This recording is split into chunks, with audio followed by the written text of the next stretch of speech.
এত ধৈর্য কোথায় পাও? ভাই রে ভাই, আমার এত ধৈর্য কই? আমার এত ধৈর্য নাই। আমি এই যে আমার ল্যাপটপ খুলে ফেলি, আপু আজকে আপু আমার বাসায় গ্যাস সিলিন্ডার আমি কিছু খাই। আরে মন খারাপ করার কিছু হয়নি। আপনি কখনো দেখবেন যে যিনি অনেক কিছু খাইতে পারতেছে, আবার কখনো দেখবেন কিছুই না। এটা কোনো ব্যাপার না।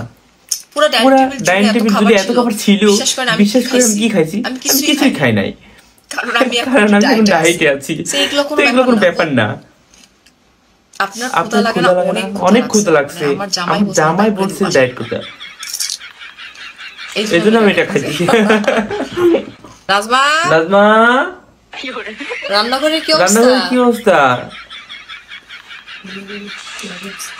ভালো অবস্থা?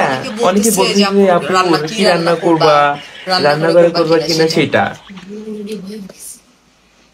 মানে কে রান্না করছে? কেন? আমি না বলছি আমি মামা ভালোবাসা উতলাই পড়ছে। যা যা এখান থেকে বেরো। উফ আল্লাহ, আই এম সো সরি। আচ্ছা, আমার জামাই কি হয়েছে আমি নিজেও জানি না। আমি তো বলছি যে আমি ইয়ে খাবো, কি বলে, চিকেন খাবো, বাট আমি ও নিজে রান্না করতো। আল্লাহ, খাইতে হবে ভাত, এখন তো খাইতে হবে ভাত। ও সবসময় এরকম করে। হ্যাঁ, আমার যদি কখনো ফ্রেন্ডরা প্ল্যান করি রান্না করো, আরে আপু বললো না স্বামী রান্না করে ফেলছে। স্বামী তো জানে আমি আসলে কি করে ভাত খাবো। চিকেন ফ্রিজে ধুয়ে দেয় একটা, এবং সে নিজে রান্না করছে। কেমনটা লাগে? আমার অস্থির লাগে। কোথায় আমি একটু ডায়েট করে ওজনটা কমাইতে চাইছি, কিন্তু এই ভদ্রলোক আমাকে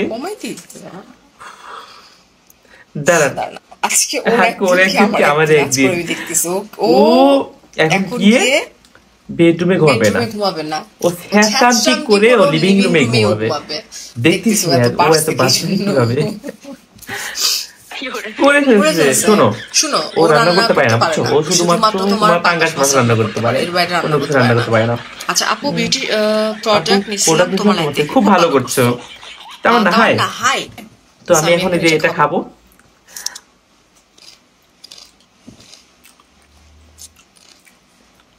আমাদের ফার্মিগো অল মেকআপের এখন ইন্ডিভিজুয়ালি আপনি মেকআপ প্রোডাক্টের উপরে পাশে মাত্র 1250 টাকা, ঠিক আছে? কেউ মিস করে না। আর আমাদের স্কিন কেয়ার ফার্মিগো পেজে নক করলে পেয়ে যাবেন।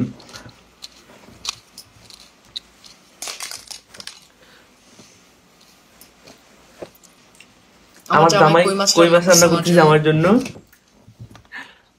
হুদাই কই মাছ এক পিস বাস, বেশি পাক না। কয়দিন ধরে বেশি পাকনামি করতেছে। Thank you so much, bye by.